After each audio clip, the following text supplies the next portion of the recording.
Hello friend, आज के video lecture में हम इंडियन ज्योग्राफी के 100 महत्वपूर्ण एमसीक्यूज को यहाँ पर डिस्कस करने वाले हैं। दोस्तों, जो भी क्वेश्चन हमने यहाँ पर कवर किए हैं वो ऑलरेडी अलग अलग एग्जाम्स में आए हुए हैं और आगे भी यहाँ से क्वेश्चंस के आने की संभावना बहुत अधिक है, तो आप लेक्चर को अंत तक जरूर देखिए। तो चलिए दोस्तों, स्टार्ट करते हैं आज का टॉपिक। तो पहला क्वेश्चन है, क्षेत्रफल की दृष्टि से विश्व के देशों का सही क्रम कौन सा है या फिर क्या है। तो देखिए, क्षेत्रफल के अकॉर्डिंग यदि बात करूं तो सबसे बड़ा क्षेत्रफल रूस का है, रूस के बाद आता है कनाडा, कनाडा के बाद आता है अमेरिका, फिर आता है चाइना। तो इसका सी ऑप्शन बिल्कुल सही हो जाएगा, रूस, कनाडा, अमेरिका और चीन। चलिए एक बार थोड़ा हम डिटेल देख लेते हैं, है ना। वर्ल्ड मैप में इन सारे देशों को एक बार स्टडी कर लेते हैं। तो देखिए, ये वर्ल्ड मैप है, एक बार वर्ल्ड मैप में देख लेते हैं। देखिए, सबसे बड़ा देश है रूस, है ना। तो ये आप देख पा रहे होंगे येलो कलर से यहाँ पर रूस है। रूस के बाद उत्तरी अमेरिका कॉन्टिनेंट में आपको यहाँ पर कनाडा मिल जाएगा, जो कि विश्व का दूसरा सबसे बड़ा देश है। इसके बाद कनाडा के नीचे ही यहाँ पर आपको अमेरिका या फिर यूएसए देखने को मिल जाएगा, तीसरा सबसे बड़ा देश। और चौथा आता है भारत के ऊपर चाइना। पांचवें नंबर पर आता है ब्राज़ील, दक्षिण अमेरिका कॉन्टिनेंट में आपको यहाँ पर ब्राज़ील देखने को मिल जाएगा। उसके बाद छठवें पर आता है ऑस्ट्रेलिया और सातवें नंबर पर आता है हमारा भारत। तो ये 7 बड़े देश आपको इसी क्रम में याद रखने हैं, क्योंकि अक्सर यहाँ से क्वेश्चन इसी फॉर्म में एग्जाम में पूछा जाता है। और कभी 8वां देश पूछ लिया जाए तो 8वां देश अर्जेंटीना है, यह भी दक्षिण अमेरिका कॉन्टिनेंट में स्थित है। चलिए, अब हमने क्षेत्रफल के अकॉर्डिंग डिस्कस कर लिया, तो जनसंख्या के अकॉर्डिंग भी डिस्कस कर लेते हैं। तो देखिए, जनसंख्या के अकॉर्डिंग सबसे बड़ा है चीन, आपको पता ही होगा, है ना, भारत के जस्ट ऊपर है। उसके बाद दूसरे नंबर पर आता है भारत, तीसरे नंबर पर आता है अमेरिका, चौथे पर आता है इंडोनेशिया। यदि इंडोनेशिया की आप लोकेशन देखेंगे तो भारत के नीचे ही यहाँ पर आपको इंडोनेशिया देखने को मिल जाएगा। पांचवें नंबर पर हमारा पड़ोसी पाकिस्तान है और छठवें पर आता है ब्राजील। तो ये 6 देश जनसंख्या के अनुसार बड़े हैं, ठीक है। तो ये आपको क्षेत्रफल और जनसंख्या के अकॉर्डिंग सारे देश याद रखने हैं। चलिए अगले क्वेश्चन की ओर चलते हैं। तो अगला क्वेश्चन है, कितने भारतीय प्रदेशों से होकर के कर्क रेखा गुजरती है। ये क्वेश्चन भी अक्सर एग्जाम में देखा जाता है। तो 8 राज्यों से होकर के कर्क रेखा गुजरती है ना। कर्क रेखा जैसे हम 23.5 डिग्री उत्तरी अक्षांश भी बोलते हैं, है ना, ट्रॉपिक ऑफ कैंसर भी बोलते हैं। चलिए मैप में हम देख लेते हैं कौन कौन से 8 राज्य हैं। तो देखिए, पहला गुजरात है, दूसरा राजस्थान है, तीसरा मध्य प्रदेश है, चौथा छत्तीसगढ़ है, पांचवें नंबर पर आता है झारखंड, छठवें नंबर पर आता है वेस्ट बंगाल या फिर पश्चिम बंगाल, और सातवें नंबर पर आता है त्रिपुरा, और 8वें नंबर पर आता है मिजोरम। तो ये 8 राज्य आपको इसी तरह से याद रखने हैं कौन कौन से राज्य हैं। एक बार मैं फिर से रिवीजन करा देता हूँ। देखिए, गुजरात है, राजस्थान है, मध्य प्रदेश है, छत्तीसगढ़ है, झारखंड है, वेस्ट बंगाल है, त्रिपुरा है और मिजोरम है। तो ये 8 राज्य ऐसे ही याद रखने हैं। तो देखिए, सबसे ज़्यादा यदि बात करूँ तो मध्य प्रदेश से होकर के गुजरती है, सबसे ज़्यादा डिस्टेंस ये मध्य प्रदेश में तय करती है। इसके अलावा सबसे कम राजस्थान में तय करती है। तो ये पॉइंट भी आपको याद रखना है। अगला क्वेश्चन है, भारतीय मानक समय की यामोत्तर नहीं गुजरती है। तो जो हमारे भारत की मानक समय रेखा ये कहाँ से नहीं गुजरती है, ये क्वेश्चन में ये पूछ रहा है। तो इसका आंसर हो जाएगा दोस्तों बी, झारखंड से होकर के नहीं गुजरती है। तो देखिए, जो भारत की मानक समय रेखा है जिसे हम 82.5 डिग्री पूर्वी देशांतर भी बोलते हैं, तो ये 5 राज्यों से होकर के गुजरती है। कौन कौन से 5 राज्य हैं? उत्तर प्रदेश है, मध्य प्रदेश है, छत्तीसगढ़ है, उड़ीसा है और आंध्र प्रदेश है। तो ये 5 राज्य हैं जिनसे हमारी मानक समय रेखा होकर के गुजरती है। देखिए, मानक समय रेखा क्या होती है दोस्तों?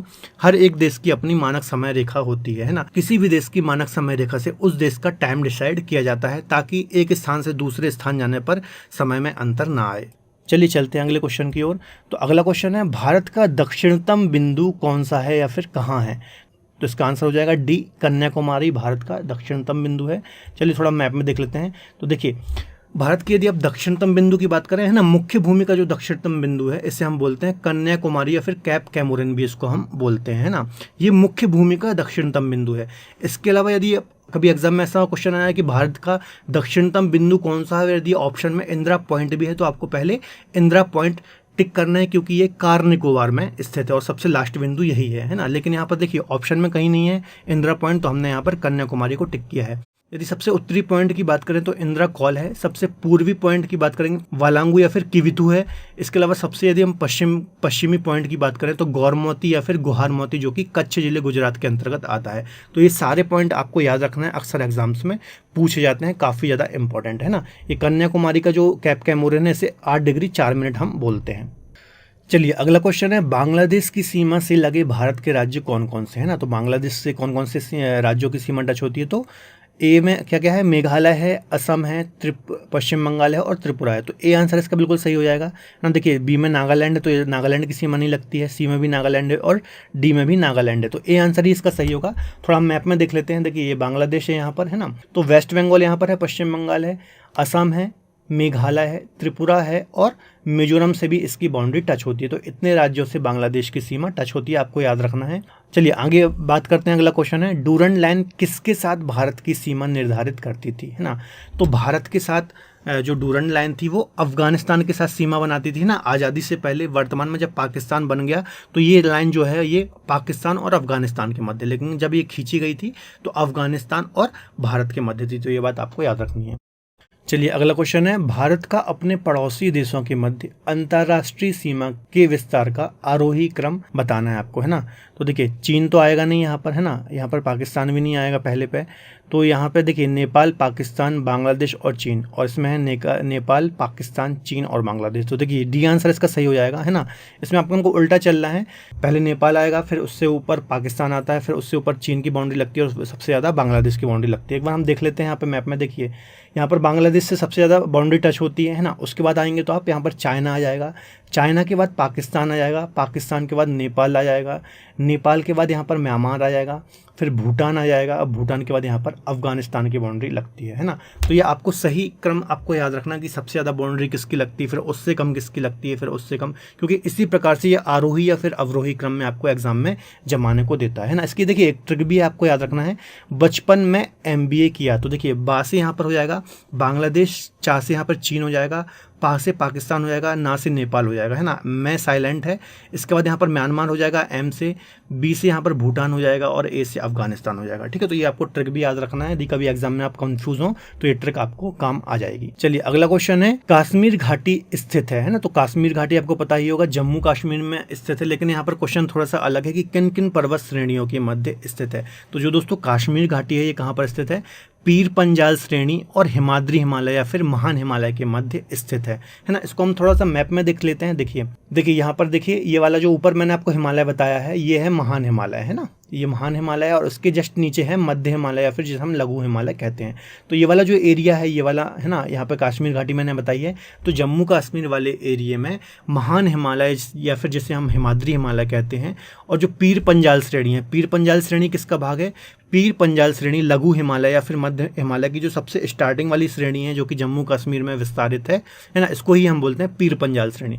तो महान हिमालय और पीर पंजाल श्रेणी के मध्य कश्मीर घाटी है ना। देखिए घाटी क्या होती है कि किन्हीं भी दो पर्वत श्रृंखलाओं के बीच पूरे के पूरा शहर बसा हुआ होता है ना, तो उसे ही हम घाटी बोलते हैं, है ना। इसके अलावा अन्य घाटियों की बात करूं तो एक कुल्लू घाटी है, ये कहाँ पर है, महान हिमालय और धौलाधर रेंज के मध्य है कुल्लू घाटी। इसके अलावा एक और घाटी है जिसे हम बोलते हैं काठमांडू घाटी, तो ये नेपाल में है। ये किसके बीच में है, महान हिमालय और मध्य हिमालय की महाभारत रेंज के मध्य है। तो ये कुछ इंपॉर्टेंट घाटियां मैंने अलग से बताई हैं, तो आपको याद रखना है। चलिए अगला क्वेश्चन है, निम्नलिखित में से कौन सी भारत की नवीनतम पर्वत श्रेणी है। तो नवीनतम पर्वत श्रेणी की बात करूं तो इसका आंसर हो जाएगा ए, हिमालय श्रेणी नवीनतम पर्वत श्रेणी है ना भारत की। आपको भी पता ही होगा अभी भी इसका लगातार उत्थान जारी है, अभी भी इसकी हाइट लगातार बढ़ रही है। अगला क्वेश्चन है, हिमालय पर्वत श्रेणियां निम्नलिखित में से किस राज्य का हिस्सा नहीं है।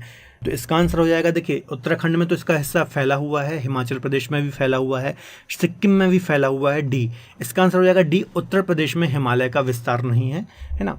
तो इसको थोड़ा मैप में देख लेते हैं कौन कौन से राज्य हैं। तो देखिए ये पूरा लद्दाख वाला एरिया है, इसके अलावा यहाँ पर जम्मू कश्मीर है, यहाँ पर आपको हिमाचल मिल जाएगा, यहाँ पर उत्तराखंड मिल जाएगा, है ना। इसके अलावा यहाँ पर आप देखेंगे तो यहाँ पर है हमारा यूपी, तो यूपी और बिहार में इसका विस्तार नहीं है ना। इसके ऊपर नेपाल है, तो नेपाल में इसका विस्तार है, फिर सिक्किम है, भूटान है और अरुणाचल प्रदेश है। तो आपको याद रखना है उत्तर प्रदेश में हिमालय पर्वत श्रृंखला का विस्तार नहीं है। चलिए दोस्तों अगला क्वेश्चन है, पीर पंजाल श्रेणी पाई जाती है, तो कहाँ पर पाई जाती है। तो पीर पंजाल श्रेणी अभी मैंने आपको बताया था जम्मू कश्मीर में इसका मैक्सिमम विस्तार है। तो चलिए थोड़ा मैप में देख लेते हैं। देखिए ये पीर पंजाल श्रेणी मैंने आपको बताई है ना। तो देखिए ये टुकड़ों में है ना, इसकी जो सबसे पहली श्रेणी है इसका जम्मू कश्मीर में विस्तार, जैसे हम पीर पंजाल बोलते हैं। फिर एक और सेकेंड श्रेणी है, इसको धौलाधर श्रेणी बोलते हैं, जो कि मुख्यतः हिमाचल प्रदेश में है। फिर एक और यहाँ पर है, आप यदि नेपाल में देखेंगे तो महाभारत श्रेणी उसको बोलते हैं। तो इस प्रकार से इसका विस्तार है। अगला क्वेश्चन है, निम्नलिखित में से सबसे प्राचीन पर्वत श्रृंखला कौन सी है। तो सबसे प्राचीन पर्वत श्रृंखला कौन सी है, तो अरावली सबसे प्राचीन पर्वत श्रृंखला है ना, इसका मुख्यतः विस्तार कहाँ पर है? राजस्थान में। थोड़ा मैप में हम देख लेते हैं। देखिए ये अरावली है, इसका विस्तार कहाँ कहाँ पर है? गुजरात में है और मुख्यतः राजस्थान में है। इसके अलावा हरियाणा तक ये जाती है और दिल्ली में भी इसका कुछ हिस्सा है। इसकी जो सबसे ऊंची चोटी है उसका नाम क्या है? गुरु शिखर है। 1722 मीटर इसकी हाइट है, तो इसकी हाइट भी आपको याद रखना है। इसके अलावा यहीं पर दिलवाड़ा का प्रसिद्ध जैन मंदिर भी यहीं पर स्थित है। तो ये सारे पॉइंट अलग से मैंने आपको बताए हैं, याद रखना है। कई बार ये क्वेश्चन एग्जाम में पूछा जाता है। नीलगिरी पर्वतमाला जिस राज्य में स्थित है वह है, तो नीलगिरी का विस्तार कहाँ पर है? तो तमिलनाडु में है ना। देखिए 3 राज्यों में मुख्यतः इसका विस्तार है, थोड़ा मैप में देख लेते हैं।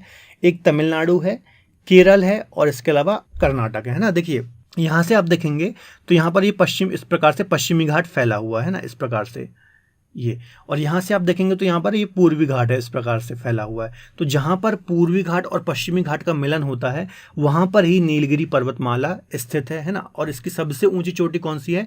डोडाबेट्टा इसकी सबसे ऊंची चोटी है। अगला क्वेश्चन है, दक्षिण भारत की सबसे ऊंची चोटी कौन सी है? तो दक्षिण भारत की सबसे ऊंची चोटी कौन सी है? अनाईमुडी इसकी सबसे ऊंची चोटी है। ये कहाँ पर है? अन्नामलाई पहाड़ियों पर स्थित है। थोड़ा देख लेते हैं अन्नामलाई पहाड़ियों का विस्तार कहाँ पर है? मुख्यतः तमिलनाडु में इनका विस्तार है। चलिए दोस्तों, अगला क्वेश्चन है, नर्मदा एवं ताप्ती नदियों के मध्य स्थित है। तो नर्मदा और ताप्ती नदियों के मध्य कौन सा पर्वत स्थित है, ये क्वेश्चन पूछ रहा है। तो नर्मदा और ताप्ती के मध्य सतपुड़ा श्रेणी स्थित है। तो थोड़ी चलिए इसको हम मैप में देख लेते हैं।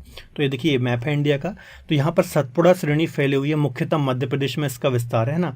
यहाँ से अमरकंटक जो कि सतपुड़ा का ही पूर्वी विस्तार है ना, मेकाल श्रेणी हम बोलते हैं। तो यहाँ से यहाँ के अमरकंटक से नर्मदा नदी निकलती है और यहीं से एक बैतूल जिले से ताप्ती नदी निकलती है। दोनों नदियां ही भ्रंश घाटी में बहती है और पश्चिम की ओर प्रवाहित होती है ना। इनके मध्य कौन सी श्रेणी है? सतपुड़ा श्रेणी है। अगला क्वेश्चन है, नंदा देवी कहाँ पर स्थित है? तो जो नंदा देवी पर्वत है ये कहाँ पर स्थित है? तो इसका आंसर हो जाएगा सी, उत्तराखंड में स्थित है। मैप में देख लेते हैं। तो देखिए नंदा देवी है ना, इसकी हाइट कितनी है? 7817, जो कि उत्तराखंड की सबसे ऊंची चोटी है ना। तो ये पॉइंट भी आपको याद रखना है और इसकी हाइट भी आपको याद रखना है, कई बार एग्जाम में पूछा जाता है। अगला क्वेश्चन है, भारत में शांत घाटी किस राज्य में स्थित है? तो केरल में है। अक्सर एग्जाम में ये क्वेश्चन दोस्तों पूछा जाता है कि शांत घाटी कहाँ पर है? केरल में स्थित है। अगला क्वेश्चन है दोस्तों, निम्नलिखित युग्मों में से किसका सुमेल नहीं है ना। तो देखिए लिपुलेख दर्रा उत्तर प्रदेश, ये पहला आंसर ही गलत हो जाएगा है ना। तो यही आंसर हो जाएगा इसका। जोजिला जम्मू कश्मीर में बिल्कुल सही है।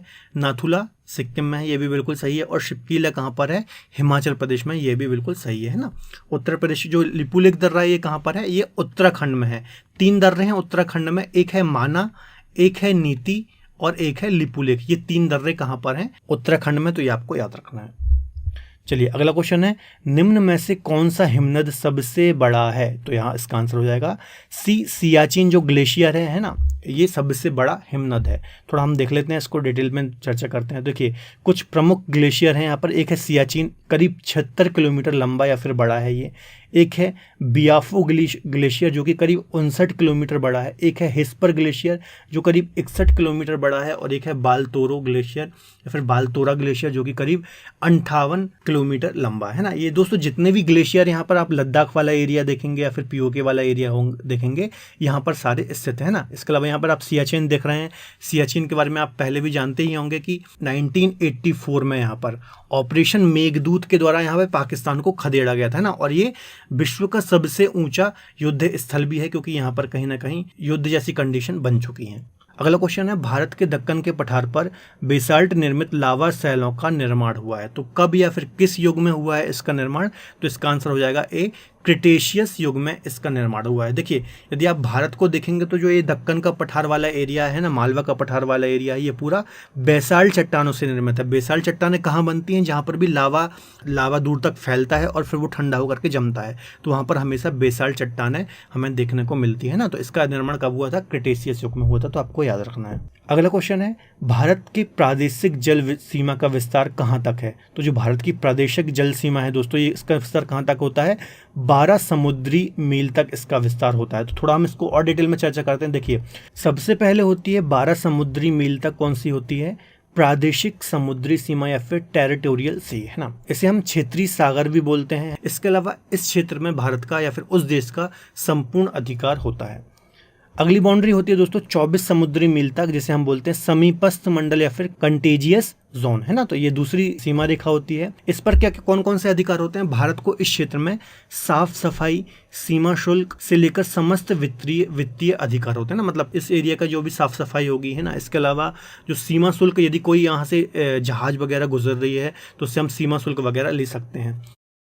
इसके अलावा अगली बाउंड्री होती है 200 समुद्री मील तक अनन्य आर्थिक क्षेत्र या फिर एक्सक्लूसिव इकोनॉमिक जोन, है ना। इस पे क्या होता है? इसमें हम वैज्ञानिक परीक्षण कर सकते हैं, है ना। तो ये आपको याद रखना है, 12 नॉटिकल मील या फिर 12 समुद्री मील तक प्रादेशिक समुद्री सीमा होती है, 24 समुद्री मील तक समीपस्थ मंडल होता है और 200 समुद्री मील तक एक्सक्लूसिव इकोनॉमिक जोन होता है। आगे बात करते हैं। अगला क्वेश्चन है, भारत की तटरेखा की कुल लंबाई कितनी है? तो भारत की तटरेखा की यदि हम बात करें तो 7516 इसकी कुल तटरेखा की लंबाई है ना। देखिए, कुल तटरेखा की लंबाई से मतलब है इसमें ये जो मैंने यहाँ पे ग्रीन कलर से बताया है, ये हमारी मुख्य तटीय रेखा है ना, मतलब यहाँ गुजरात से आप स्टार्ट करेंगे तो यहाँ पर पश्चिम बंगाल तक यहाँ पर, है ना। इसको हम बोलते हैं मुख्य तटरेखा। इसकी लंबाई कितनी है? 6100 किलोमीटर। इसके अलावा ये जो लक्षद्वीप है यहाँ पर और यहाँ पर अंडमान निकोबार द्वीप समूह है, तो यदि आप इनको भी काउंट कर लेंगे तो 7516 इसकी लंबाई हो जाती है। इसके अलावा ऐसे कितने राज्य हैं जो भारत की तटरेखा से लगते हैं? तो 9 ऐसे राज्य हैं जो कि भारत की तटीय रेखा से लगते हैं। कौन कौन से राज्य हैं? गुजरात है, महाराष्ट्र है, गोवा है, कर्नाटक है, केरल है, तमिलनाडु है, आंध्र प्रदेश है, उड़ीसा है और वेस्ट बंगाल है। तो ये 9 राज्य हैं जो कि तटीय रेखा या फिर तट रेखा से लगते हैं। चलिए अगला क्वेश्चन है, भारत के किस द्वीप का उद्गम ज्वालामुखी से हुआ है ना। तो इसका आंसर हो जाएगा डी, बैरन द्वीप है, जो कि सक्रिय एक प्रकार का ज्वालामुखी है भारत का, है ना। अगला क्वेश्चन है, 10 डिग्री चैनल पृथक करता है। तो 10 डिग्री चैनल किसको पृथक करता है? तो इसका आंसर हो जाएगा अंडमान को निकोबार से, अंडमान को म्यांमार से, लक्षद्वीप को। तो ए आंसर इसका सही हो जाएगा, अंडमान को निकोबार से ये अलग करता है। इसके अलावा और डीप में यदि हम जाएं तो छोटा अंडमान और कार निकोबार के बीच में ये 10 डिग्री चैनल है। थोड़ा हम देख लेते हैं मैप में। देखिए यहाँ पर आप देखेंगे ये लिटिल अंडमान है और ये कार निकोबार है, इसके बीच में कौन सा है? ये 10 डिग्री चैनल है। इसके अलावा और कुछ महत्वपूर्ण चैनलों की मैं बात करूं तो 8 डिग्री चैनल कहाँ कहाँ पर है? तो मालदीव और मिनिकॉय द्वीप के मध्य 8 डिग्री चैनल है, मिनिकॉय द्वीप और लक्षद्वीप के बीच में 9 डिग्री चैनल है। इसके अलावा ग्रेट चैनल कहाँ पर है? तो ग्रेट निकोबार द्वीप और सुमात्रा के मध्य ग्रेट चैनल है। और कोको द्वीप कहाँ है? तो कोको द्वीप जो कि म्यांमार के पास है और उत्तरी अंडमान के बीच में कोको द्वीप है। तो ये सारे द्वीप और चैनल आपको याद रखने हैं। चलिए अगला क्वेश्चन है, विदर्भ एक प्रादेशिक नाम है, ये भारत में है और कहाँ पर है ये, है ना। तो ये महाराष्ट्र का एक हिस्सा है ना, उत्तर पूर्वी हिस्से पर इसका विस्तार है। थोड़ा हम मैप में देख लेते हैं। देखिए ये पूरा महाराष्ट्र का क्षेत्र है, यहाँ से आप देखेंगे तो ये ठीक है। और इस हिस्से में जो रेड कलर से मैंने बताया, इसे हम बोलते हैं विदर्भ। तो महाराष्ट्र के उत्तर पूर्व में ये स्थित है, तो आपको याद रखना ये महाराष्ट्र का अंग है। अगला क्वेश्चन है, भारत के निम्नलिखित राज्यों में से किसे हम भारत का कोहिनूर भी बोलते हैं, है ना। तो इसका आंसर हो जाएगा बी, आंध्र प्रदेश को हम कोहिनूर स्टेट या फिर भारत का कोहिनूर भी बोलते हैं ना। क्यों बोलते हैं? क्योंकि गोलकुंडा की खान जो यहाँ पर है, यहीं से कोहिनूर को निकाला गया था। चलिए दोस्तों अगला क्वेश्चन है, राष्ट्रीय राजधानी क्षेत्र में सम्मिलित नहीं है ना। तो देखिए राजस्थान का भाग सम्मिलित है, उत्तर प्रदेश का भाग सम्मिलित है और हरियाणा का भाग सम्मिलित है ना। पंजाब का भाग सम्मिलित नहीं है एनसीआर में। तो देखिए जो ये 3 राज्य हैं, राजस्थान, उत्तर प्रदेश और हरियाणा, तो इनके जो कुछ कुछ जिले हैं वो एनसीआर के अंतर्गत आते हैं, जहाँ पर डेवलपमेंट काफ़ी ज़्यादा है। अगला क्वेश्चन है, भारत का कौन सा राज्य अधिकतम सीमाओं को छूता है ना। तो ऐसा कौन सा राज्य है जिसकी सीमा अधिकतम राज्यों से टच होती है? तो उत्तर प्रदेश इसका आंसर हो जाएगा। इसकी उत्तर प्रदेश से 8 राज्य प्लस 1 केंद्र शासित प्रदेश प्लस 1 अन्य देश से इसकी सीमा लगती है। थोड़ा मैप में देख लेते हैं। देखिए ये उत्तर प्रदेश है, तो यहाँ पर उत्तराखंड आपको मिल जाएगा, यहाँ हिमाचल प्रदेश मिल जाएगा, हरियाणा मिल जाएगा, यहाँ पर दिल्ली है राजधानी क्षेत्र है जो कि, इसके अलावा राजस्थान है, मध्य प्रदेश है, छत्तीसगढ़ है, झारखंड है और बिहार है, और यहाँ पर उत्तर में यहाँ पर नेपाल है। तो 8 राज्यों प्लस 1 केंद्र शासित प्रदेश और प्लस 1 देश से इसकी बाउंड्री लगती है, तो आपको याद रखना है। अगला क्वेश्चन है, देश के किस प्रदेश में सबसे अधिक जिले हैं? तो इसका आंसर भी हो जाएगा उत्तर प्रदेश में सबसे ज़्यादा जिले हैं, करीब 75 यहाँ पर जिले हैं। अगला क्वेश्चन है, सुंदरवन डेल्टा का निर्माण करने वाली नदियाँ हैं। तो सुंदरवन डेल्टा जो कि विश्व का सबसे बड़ा डेल्टा है, कौन कौन सी नदियाँ इसका निर्माण करती है? तो गंगा और ब्रह्मपुत्र नदियों के द्वारा इसका निर्माण किया जाता है सुंदरवन डेल्टा का, है ना। सबसे बड़ा डेल्टा बनाती है विश्व का, आपको पता ही होगा। अगला क्वेश्चन है, निम्न में से किस स्थान पर अलकनंदा और भागीरथी का संगम होता है ना। तो इसका आंसर हो जाएगा बी, देवप्रयाग में इनका संगम होता है और बाद में इनका नाम गंगा हो जाता है ना। अगला क्वेश्चन है ब्रह्मपुत्र नदी तिब्बत में किस नाम से जानी जाती है। तो जो ब्रह्मपुत्र नदी है तिब्बत में से हम सांगपो के नाम से जानते हैं और फिर बाद में असम में इसका नाम क्या हो जाता है, ब्रह्मपुत्र हो जाता है। और जब ये बांग्लादेश में एंटर करती है तो इसका नाम जमुना हो जाता है। और जब ये पद्मा में मिल जाती है, पद्मा मतलब गंगा में मिल जाती है, तो इनका नाम मेघना हो जाता है ना। चलिए आगे डिस्कस करते हैं। नर्मदा घाटी किन पर्वत श्रृंखलाओं के बीच स्थित है। तो जो नर्मदा नदी की घाटी है किन पर्वत के बीच में स्थित है, तो सतपुड़ा और विंध्याचल के बीच में स्थित है, मध्य प्रदेश में। थोड़ा मैप में देख लेते हैं। देखिए यहाँ पर आप यदि इसके उत्तर में देखेंगे तो यहाँ पर आपको विंध्याचल श्रेणी मिल जाएगी, है ना। और इसके दक्षिण में आप देखेंगे तो यहाँ पर सतपुड़ा श्रेणी मिल जाएगी और इनके बीच में प्रवाहित होती है नर्मदा नदी, जो कि भ्रंश घाटी में बहने वाली और पश्चिम की ओर बहने वाली सबसे बड़ी नदी है। तो ये पॉइंट आपको याद रखने हैं। अगला क्वेश्चन है निम्नलिखित में से कौन सी नदी भ्रंश घाटी से होकर के प्रवाहित होती है। तो इनमें से यदि हम बात करेंगे तो ए आंसर ही इसका बिल्कुल सही हो जाएगा। ताप्ती नदी जो है ये भ्रंश घाटी से होकर के बहती है ना। देखिए भ्रंश मतलब क्या होता है, आपको नाम से ही समझ में आ रहा होगा, दो क्षेत्रों के बीच में या फिर किसी भूभाग का धंसा हुआ क्षेत्र जिसको हम भ्रंश या फिर रिफ्ट वैली बोलते हैं। तो भारत की ऐसी 3 ही नदियां हैं जो कि भ्रंश घाटी में बहती हैं। कौन कौन सी नदियां हैं, एक है नर्मदा, एक है ताप्ती और एक है दामोदर। 2 ऐसी हैं नर्मदा और ताप्ती जो कि पश्चिम की ओर बहती हैं और जो दामोदर नदी है ये पूर्व की ओर बहती है भ्रंश घाटी में। देखिए ये यहाँ पे मैंने मैप में भी बताया, ये ताप्ती नदी है जो कि खंबात की खाड़ी में गिरती है। अगला क्वेश्चन है निम्न नदियों में से किसको दक्षिण भारत की गंगा कहा जाता है। तो इसका आंसर हो जाएगा डी, कावेरी को हम दक्षिण भारत की गंगा बोलते हैं। इसके अलावा वृद्ध गंगा इसको बोलते हैं, तो गोदावरी को हम वृद्ध गंगा बोलते हैं। अगला क्वेश्चन है लेह अवस्थित है, लेह शहर कहाँ पर स्थित है। तो इसका आंसर हो जाएगा ए आंसर उसका सही हो जाएगा, सिंधु नदी के दाएं तट पर लेह शहर स्थित है। थोड़ा मैप में देख लेते हैं। देखिए ये सिंधु नदी है, मानसरोवर झील के पास से यहाँ पर निकलती है ना, और यहाँ पर आपको लेह शहर मिल जाएगा, है ना। तो ये सिंधु नदी है तो इसके दाएं तट पर लेह शहर स्थित है। अगला क्वेश्चन है निम्नलिखित में से कौन सा लैगून नहीं है। तो इसका आंसर हो जाएगा ए, जो पेरियार झील है ये लैगून नहीं है। देखिए लैगून क्या होता है, लैगून होती है खारे पानी की झीलें जो कि तटीय क्षेत्रों में होती है ना। जो पेरियार झील है ये लैगून झील नहीं है। इसके अलावा अष्टमुदी, चिल्का और पुलिकट ये सारी क्या हैं, लैगून झीलें हैं। और जो चिल्का झील है ये उड़ीसा में है और खारे पानी की सबसे बड़ी झील है। अगला है कयाल क्या है। तो कयाल दोस्तों केरल के जो लैगून होते हैं उनको ही हम कयाल बोलते हैं ना। जो खारे पानी की झीलें केरल में होती हैं उनको हम कयाल बोलते हैं, है ना, जो कि लैगून झीलें होती हैं। अगला क्वेश्चन है भारत के किस राज्य में मानसून का आगमन सबसे पहले होता है। तो इसका आंसर हो जाएगा सी, केरल में सबसे पहले मानसून टकराता है, जिसे हम दक्षिण पश्चिम मानसून भी बोलते हैं, है ना। ठीक है, तो यहाँ पर कब 1 जून को यहाँ पर मानसून इंटर कर जाता है। और ओवरऑल यदि आप बात करेंगे तो जो अंडमान निकोबार द्वीप है यहाँ पर 25 मई को ही मानसून आ जाता है। तो कभी यदि अंडमान निकोबार भी ऑप्शन में है तो पहले आप उसको प्रेफरेंस दीजिए। अगला क्वेश्चन है भारत की सर्वाधिक वर्षा मुख्यतः प्राप्त होती है। भारत को सर्वाधिक वर्षा मुख्यतः प्राप्त होती है। तो इसका आंसर हो जाएगा ए, दक्षिण पश्चिम मानसून से भारत में सर्वाधिक वर्षा होती है ना। तो ये भी पॉइंट आपको याद रखना है, दक्षिण पश्चिम मानसून से सर्वाधिक वर्षा होती है। और लौटते हुए मानसून से कहाँ पर सर्वाधिक वर्षा होती है, जो कोरोमंडल का तट है वहाँ पर लौटते हुए मानसून से सर्वाधिक वर्षा होती है। और खासतौर पर देखें तो तमिलनाडु में सर्वाधिक वर्षा होती है।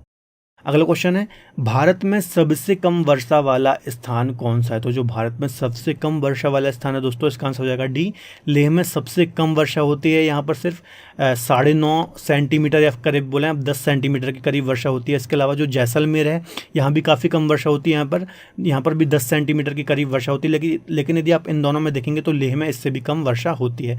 इसके अलावा जो मानसिमराम है ना मेघालय में, यहाँ पर 1148 सेंटीमीटर वर्षा होती है, जो कि विश्व की सर्वाधिक वर्षा वाला स्थान है। अगला क्वेश्चन है रेगोर किसका नाम है। तो जो रेगोर है वो काली मिट्टी को भी हम रेगोर मिट्टी के नाम से जानते हैं। काली मिट्टी का दोस्तों और अन्य क्या नाम है, कपासी मिट्टी भी इसको बोलते हैं, क्योंकि कपास की फसल के लिए ये काफ़ी अच्छी होती है ना। इसके अलावा इसका विस्तार कहाँ पर है, तो दोस्तों ये काली मिट्टी का क्षेत्र कौन सा है, तो आप देखेंगे महाराष्ट्र वाला पूरा रीजन है। इसके अलावा एमपी का मालवा रीजन है, गुजरात का काठियावाड़ और तेलंगाना, इस क्षेत्र में पूरा काली मिट्टी का क्षेत्र है जो कि बेसाल्ट चट्टानों के द्वारा निर्मित है।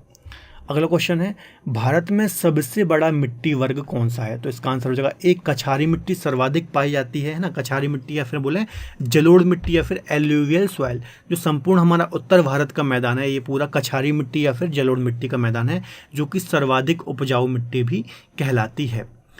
अगला क्वेश्चन है दोस्तों, कत्था बनाने के लिए किस पेड़ की लकड़ी का प्रयोग किया जाता है?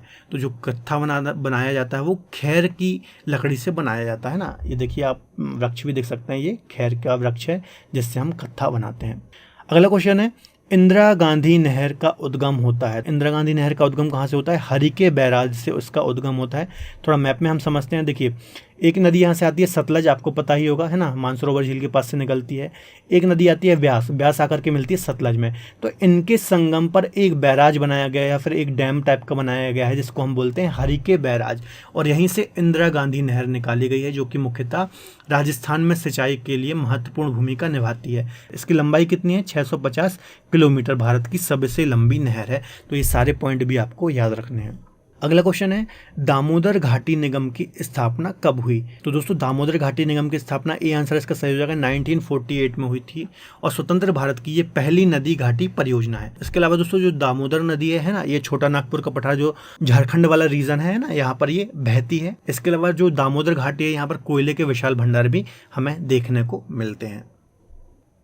चलिए अगला क्वेश्चन है, गोविंद वल्लभ सागर स्थित है। तो ये कहाँ पर स्थित है? गोविंद वल्लभ सागर ये उत्तर प्रदेश में स्थित है ना। इसे हम रेहंद डैम भी बोलते हैं। सोनभद्र के पीपरी ग्राम में इसको बनाया गया है। अगला क्वेश्चन है, एगमार्क है। तो एगमार्क गुणवत्ता की मुहर के लिए यूज होता है ना। देखिए ऐसे प्रोडक्ट जो कि कुछ मानकों के द्वारा बनाए जाते हैं उनको एगमार्क दिया जाता है। तो देखिए ये एगमार्क भारत सरकार के द्वारा जो दिया जाता है उसका ये लोगो भी है। अगला क्वेश्चन है, हरित क्रांति से गहरा संबंध है। तो इसका आंसर हो जाएगा सी, डॉक्टर MS स्वामीनाथन है ना, हरित क्रांति के जनक भी कहे जाते हैं भारत में। इसके अलावा नॉर्मन बोरलॉग विश्व लेवल पर हरित क्रांति के जनक कहे जाते हैं। 1966 और 67 में हरित क्रांति भारत में आई थी।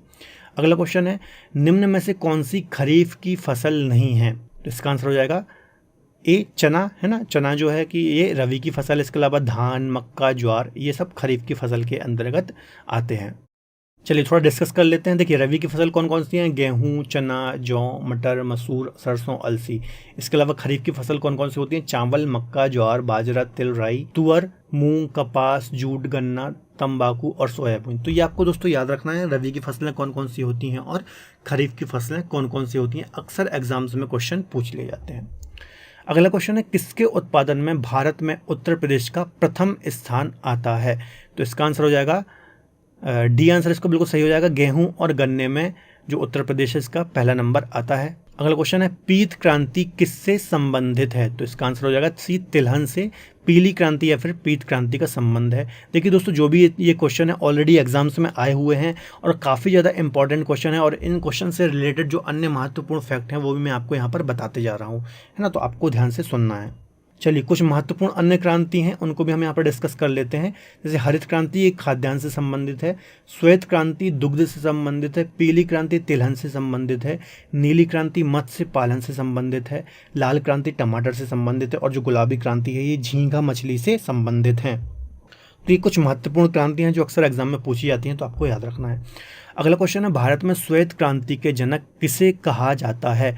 तो वर्गीस कुरियन, बी आंसर इसका बिल्कुल सही हो जाएगा। डॉक्टर वर्गीस कुरियन को श्वेत क्रांति का जनक कहा जाता है ना। इन्होंने जो भारत है आपको पता ही होगा कि दुग्ध उत्पादन में पहले नंबर में आता है, तो दुग्ध उत्पादन के विकास में इनका काफ़ी ज़्यादा योगदान रहा है। अगला क्वेश्चन है, भारत का सबसे महत्वपूर्ण खनिज युक्त रॉक तंत्र कौन सा है? तो इसका दोस्तों हो जाएगा आंसर जो धारवाड़ क्रम की चट्टानें हैं, जो धारवाड़ तंत्र है, ये खनिज के हिसाब से देखें तो काफ़ी ज़्यादा महत्वपूर्ण खनिज तंत्र है ना। यहाँ से सभी तरह के मेटलिक और नॉन मेटलिक खनिज यहाँ से निकाले जाते हैं। और जो कर्नाटक का धारवाड़ जिला है ना, चूँकि सबसे पहले ये चट्टानें कर्नाटक के धारवाड़ जिले में खोजी गई थी, इसलिए इनका नाम धारवाड़ क्रम की चट्टानें पड़ा है ना। तो ये पॉइंट भी आपको याद रखना है। अगला क्वेश्चन है, बेलाडीला खान किस खनिज से संबंधित है?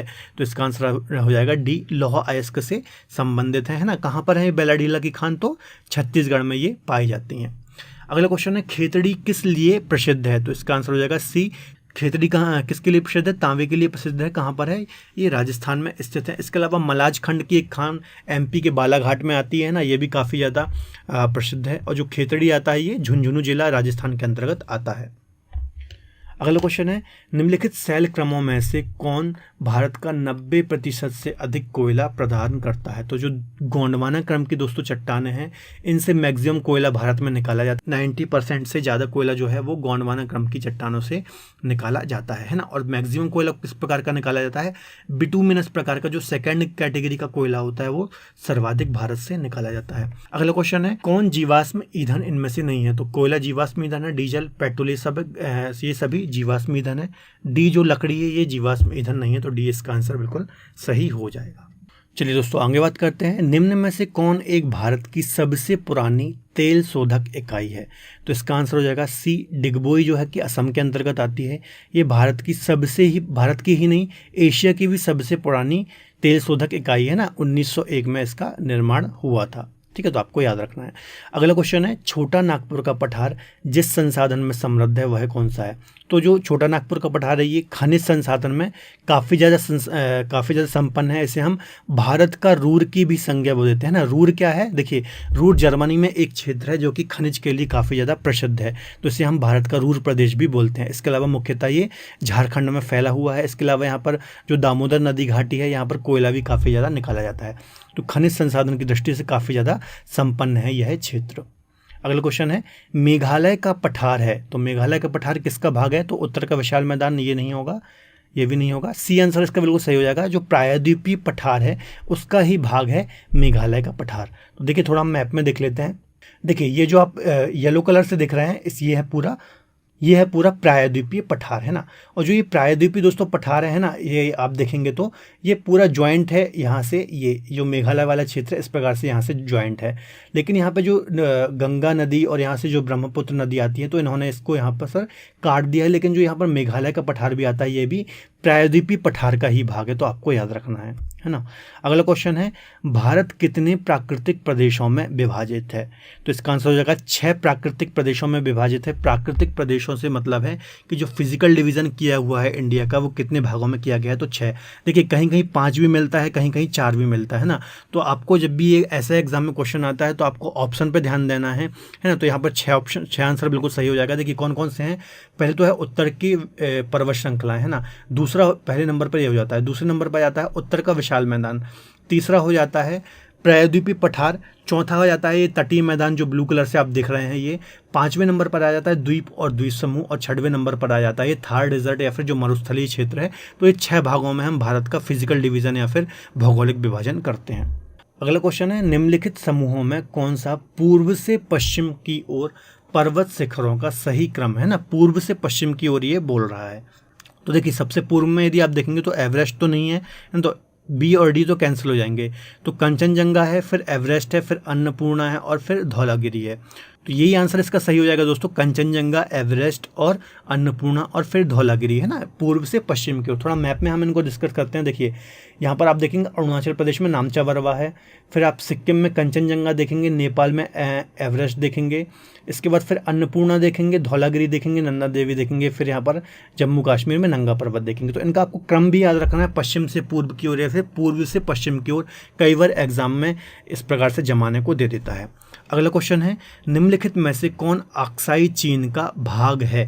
तो इसका आंसर आ जाएगा लद्दाख का जो पठार है ये अक्साई चीन के अंतर्गत आता है। थोड़ा मैप में देख लीजिए अक्साई चीन क्या है। ये देखिए 1962 में जो युद्ध हुआ था उसके बाद चाइना ने इस पर कब्जा कर लिया था, जो कि लद्दाख के पठार का ही क्षेत्र है ना। इसके अलावा यहाँ पर पीओके है, पाक ऑक्यूपाइड कश्मीर है, आपको पता ही होगा है ना, ये वाला क्षेत्र जो मैं बता रहा हूँ। चलिए आगे बात करते हैं, मध्य भारत में स्थित पहाड़ियों का पश्चिम से पूर्व निम्नलिखित में से कौन सा सही क्रम है ना। तो पश्चिम से पूर्व की ओर ये बोल रहा है।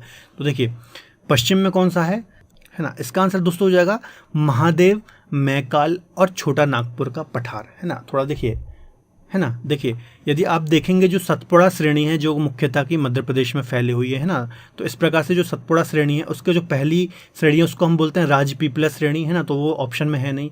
दूसरी जो बीच वाली है इसको हम बोलते हैं महादेव श्रेणी, यहीं पर पचमढ़ी स्थित है जो कि मध्य प्रदेश की सबसे ऊंची चोटी है। इसके बाद जो इसका सबसे पूर्वी विस्तार है उसको हम बोलते हैं मेकाल श्रेणी, यहीं से नर्मदा नदी निकलती है अमरकंटक से है ना। तो इसका जो सबसे बीच वाली आ जाएगी महादेव, फिर आ जाएगी मेकाल, और फिर यहाँ पर आप देखेंगे झारखंड में तो यहाँ पर आपको छोटा नागपुर का पठार देखने को मिल जाएगा। तो डी आंसर इसका सही हो जाएगा।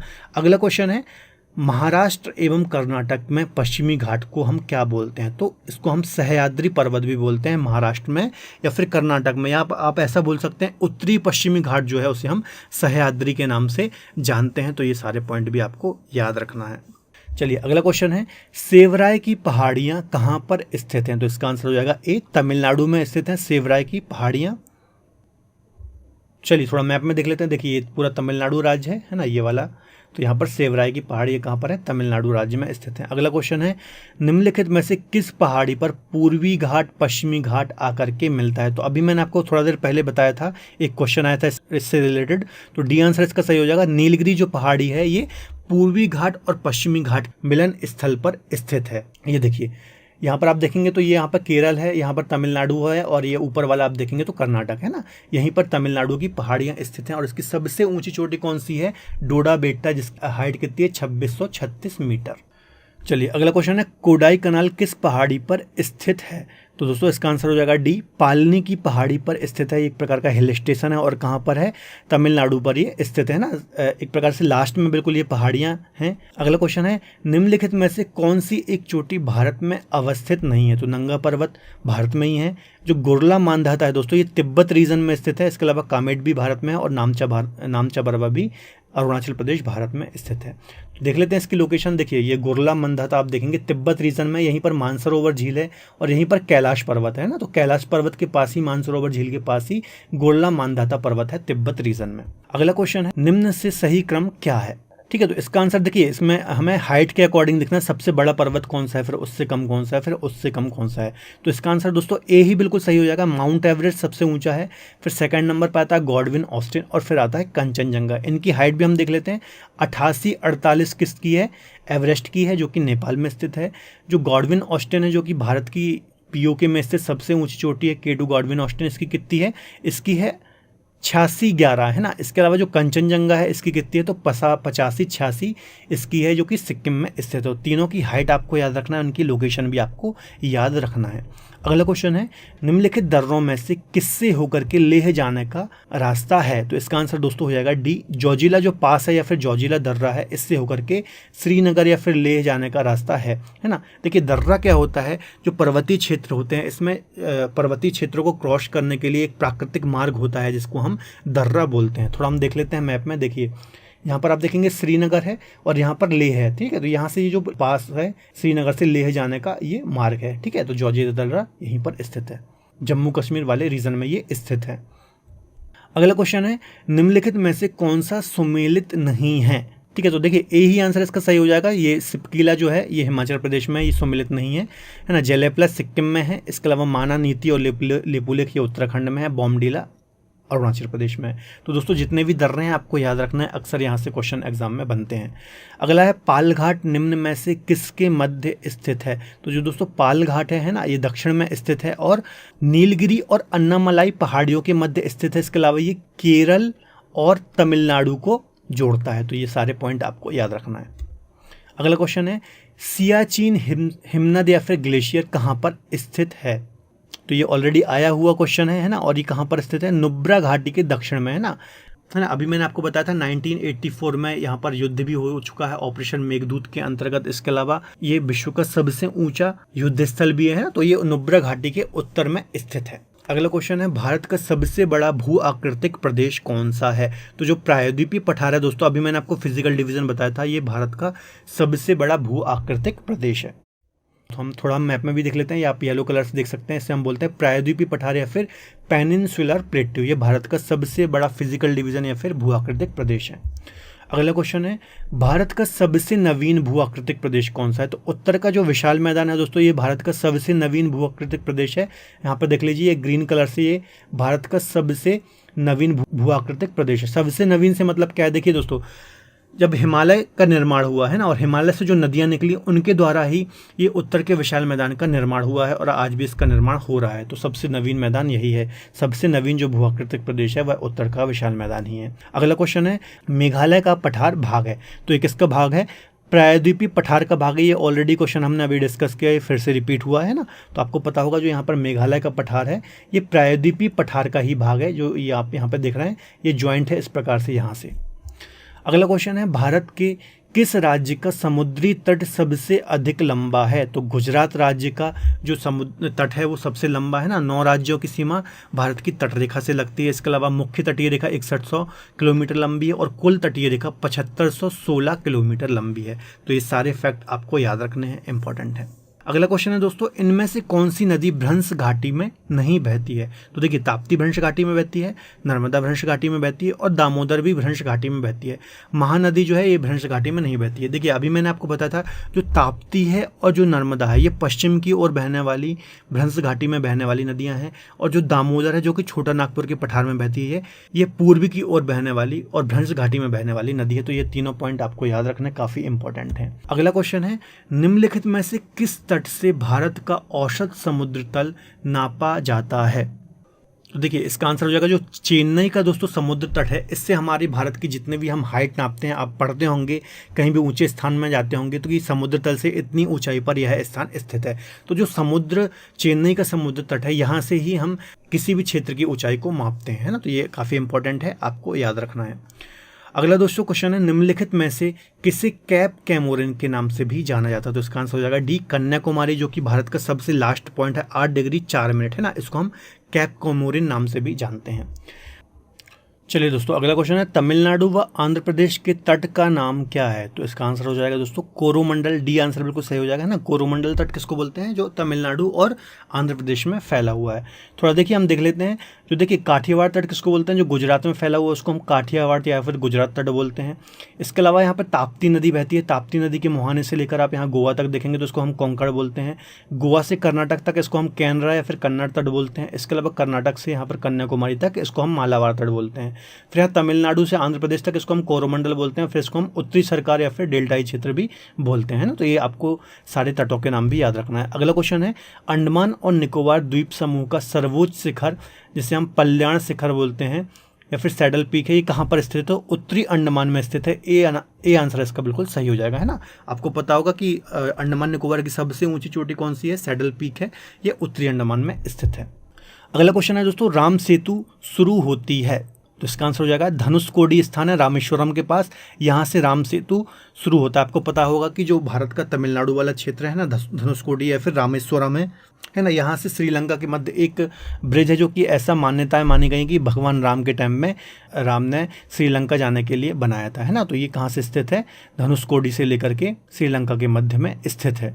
अगला क्वेश्चन है, निम्नलिखित में से कौन सा एक प्रवाल द्वीप है? तो जो लक्षद्वीप है दोस्तों ये एक प्रवाल द्वीप है ना। प्रवाल द्वीप क्या होता है दोस्तों? देखिए, प्रवाल एक प्रकार का समुद्री जीव होता है जो कि लाखों करोड़ों की संख्या में साथ में रहते हैं, है ना। और इनका जो खोल होता है काफ़ी सख्त होता है और जब ये लाखों करोड़ों की संख्या में रहते हैं तो अपने आप द्वीप का आकार ये ले लेते हैं। चलिए दोस्तों, अगला क्वेश्चन है, निम्नलिखित भारतीय द्वीपों में से कौन सा द्वीप भारत और श्रीलंका के मध्य स्थित है? तो इसका आंसर हो जाएगा दोस्तों बी, रामेश्वरम जो है ये भारत और श्रीलंका के मध्य स्थित है। अगला क्वेश्चन है, सरक्रीक विवाद किन दो देशों के मध्य है? तो भारत और पाकिस्तान के मध्य सरक्रीक विवाद है ना। आपको पता ही होगा सरक्रीक कहाँ पर है, ये गुजरात राज्य के पास स्थित है। और विवाद किन किन देशों के मध्य? तो भारत और पाकिस्तान के मध्य ये विवाद है। अगला क्वेश्चन है, एक द्वीप पर निर्मित भारत का सबसे बड़ा नगर कौन सा है? तो मुंबई किसी भी द्वीप पर स्थित सबसे बड़ा नगर है ना। ये किस द्वीप पर स्थित है? सालसेट नामक द्वीप पर स्थित है। थोड़ा मैप में देख लीजिए, ये सालसेट द्वीप है। देखिए, ये पूरा द्वीप है ना, अलग से पूरा समुद्र में है। तो सालसेट द्वीप पर स्थित है मुंबई। अगला क्वेश्चन है, भारत का सर्वाधिक आबादी वाला द्वीप कौन सा है?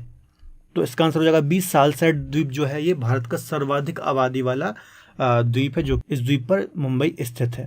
अगला क्वेश्चन है, भारत के किस राज्य को सिलिकॉन स्टेट के नाम से भी जाना जाता है? तो इसका आंसर हो जाएगा डी, कर्नाटक को सिलिकॉन स्टेट के नाम से जाना जाता है। इसके अलावा सिलिकॉन सिटी की बात करें तो बेंगलोर जो कि यहाँ की कैपिटल भी है उसको हम सिलिकॉन सिटी के नाम से जानते हैं। अगला क्वेश्चन है, झुमरी तलैया जो कि रेडियो पर गीतों की फरमाइश के लिए प्रसिद्ध है किस राज्य में स्थित है? तो झारखंड में स्थित है झुमरी तलैया, है ना। काफ़ी फेमस है, आपको पता ही होगा, आपने नाम पहले भी सुना होगा। चलिए दोस्तों, अगला क्वेश्चन है, क्षेत्रफल के क्रम में भारत के 3 बड़े राज्य कौन कौन से हैं, है ना। तो देखिए, पहले नंबर पर आता है राजस्थान, दूसरे पर आता है मध्य प्रदेश और तीसरे पर आता है महाराष्ट्र। तो बी आंसर इसका बिल्कुल सही हो जाएगा, है ना। पहले पर राजस्थान, दूसरे मध्य प्रदेश और तीसरे पर महाराष्ट्र। चौथे नंबर पर आता है यूपी और 5वें नंबर पर आता है गुजरात। तो कम से कम दोस्तों ये 5 राज्य आपको याद रखना है जो कि क्षेत्रफल में सर्वाधिक बड़े हैं। अगला क्वेश्चन है, पांडिचेरी का क्षेत्र विभाजित पाया जाता है। तो पांडिचेरी किन किन राज्यों में फैला हुआ है? तो देखिए, एक तो तमिलनाडु में है, केरल में है और आंध्र प्रदेश में है। तो इसका आंसर दोस्तों हो जाएगा डी, बिल्कुल सही हो जाएगा। तमिलनाडु, केरल और आंध्र प्रदेश में ये फैला हुआ। थोड़ा मैप में हम देख लेते हैं। देखिए, यहाँ पर पांडिचेरी है तमिलनाडु में, यहाँ पर कराईकल भी तमिलनाडु में है, इसके अलावा जो माहे है ये केरल में है, और जो यनम है दोस्तों ये आंध्र प्रदेश में है। तो केरल, आंध्र प्रदेश और तमिलनाडु में इसका विस्तार है। अगला क्वेश्चन है, गंगा नदी की एकमात्र सहायक नदी जिसका उद्गम मैदान से होता है वो कौन सी नदी है? तो इसका आंसर दोस्तों हो जाएगा बी, जो गोमती नदी है ना। ये जो गोमती नदी है दोस्तों, इसका जो उद्गम होता है ये मैदानी क्षेत्र से होता है, ना कि पर्वतीय क्षेत्र से। तो काफ़ी इंपॉर्टेंट क्वेश्चन है, अक्सर एग्जाम में पूछा जाता है। तो गोमती नदी को आपको याद रखना है, इसका ओरिजिन कहाँ से होता है? मैदानी क्षेत्रों से होता है, ना कि पर्वतीय क्षेत्रों से। अगला क्वेश्चन है, कौन सी श्रेणी यमुना और सोन के मध्य जल द्विभाजक का कार्य करती है? तो इसका आंसर हो जाएगा कैमूर श्रेणी जो है ये यमुना और सोन के मध्य जल द्विभाजक का काम करती है। जल द्विभाजक का मतलब क्या है दोस्तों? ये जल को विभाजित कर देती है ना। कैमूर श्रेणी किसका भाग है दोस्तों? जो विंध्याचल श्रेणी है ना, उसका ही जो उत्तर पूर्वी विस्तार है उसे हम कैमूर श्रेणी बोलते हैं। अगला क्वेश्चन है, निम्नलिखित में से किस नदी के तट पर बद्रीनाथ का प्रसिद्ध मंदिर स्थित है? तो इसका आंसर हो जाएगा दोस्तों डी, अलकनंदा नदी के तट पर बद्रीनाथ का प्रसिद्ध मंदिर स्थित है। अगला क्वेश्चन है, निम्नलिखित भारतीय नदियों में से कौन एस्चुरी बनाती है? तो इसका आंसर हो जाएगा ए, जो ताप्ती नदी है ये एस्चुरी का निर्माण करती है ना। देखिए, जो पश्चिम की ओर अरब सागर में मैक्सिमम नदियां गिरती हैं वो एस्चुरी का निर्माण करती हैं। इसके अलावा जो पूर्वी की ओर बहती हैं और बंगाल की खाड़ी में गिरती हैं, ये मैक्सिमम नदियां डेल्टा का निर्माण करती हैं। तो ये पॉइंट भी आपको थोड़ा सा याद रखना है। अगला क्वेश्चन है दोस्तों, नदियों की लंबाई के अवरोही क्रम में गोदावरी, महानदी, नर्मदा और ताप्ती का सही क्रम कौन सा है? गोदावरी सबसे बड़ी है इनमें, है ना, उसके बाद फिर नर्मदा है, फिर महानदी है और ताप्ती है। तो ये आंसर इसका हो जाएगा डी। डी बिल्कुल सही हो जाएगा। गोदावरी सबसे बड़ी है, फिर नर्मदा है, ताप्ती है, नर्मदा है, फिर महानदी है और फिर ताप्ती है। ठीक है, तो ये क्रम आपको याद रखना है। अगला क्वेश्चन है, भारत का दूसरा सबसे बड़ा नदी बेसिन कौन सा है? तो इसका आंसर हो जाएगा डी, गोदावरी नदी बेसिन सबसे बड़ा है। और ओवरऑल सबसे बड़ा कौन सा है? तो गंगा नदी बेसिन सबसे बड़ा है। तो दोस्तों यहाँ पर हमने ये 100 महत्वपूर्ण क्वेश्चन डिस्कस किए हैं। इसके अलावा इससे संबंधित कुछ महत्वपूर्ण पॉइंट या फिर फैक्ट थे वो भी मैंने आपको यहाँ पर बताए हैं। तो यदि आपको आज का वीडियो लेक्चर पसंद आए तो प्लीज़ अपने दोस्तों के साथ शेयर करें। इसके अलावा वीडियो को लाइक करें। इसके अलावा इस वीडियो को आप दोस्तों 1-2 बार जरूर देखें, जिससे आपका काफ़ी अच्छा रिविजन हो जाएगा। मिलते हैं अगले बेहतर लेक्चर में, तब तक के लिए धन्यवाद।